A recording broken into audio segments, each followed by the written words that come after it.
دا په ځنګل کې د اور د لګېدو لومړی نښې دي، خو څنګه چې لوګي زیات شي یو څه شته چې څارنه کوي. دا څارنه هغه سنسر کوي چې د اور لګېدو په لومړی مرحله کې د معلومولو لپاره تیار شوي دي. د اور معلومولو لپاره دا ډرون او وسایل د ډروید نتورکس په نوم یوې کمپنۍ جوړ کړي دي. د کمپنۍ مالک وایي د ماحولیاتو د ژغورنې په مقصد د اورونو لګېدو مخنیوي لپاره دا لومړني دفاعي وسایل دي چې دوی جوړ کړي دي. نو سلیوانټ سیستم په شمسي نظام چلیدونکي د غازو سنسري لري.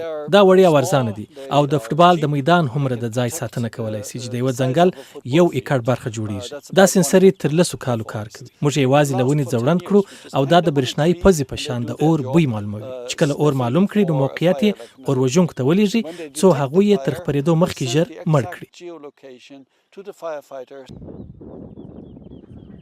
دا کمپنی اور وژونکو ته د ډرون د اور وژنې صلاحیتونه ورښيي. دا ډرونونه کار زر او چټک کوي څو د یو لوی نقصان مخه ونیول شي. د ډرون لخوا د شریکو شوو معلوماتو په اساس د دې تعین کیږي چې په څومره شمیر کې اور وژونکي هغه ځای ته ولېږل شي چې چېرته اور لګېدلی وي. د کمپنۍ مشر وایي د اور وژنې لپاره چټک عملیات ضروري وي.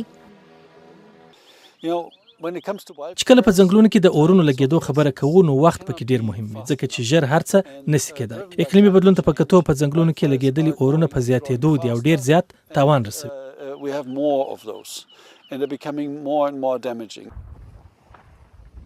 په دا وروستو کې په جنوبي کوریا او د امریکا د کالیفورنیا ریاست په لاس انجلس کې لګېدلي اورونو سخت مالی او ځاني تاوانونه اړولي وو.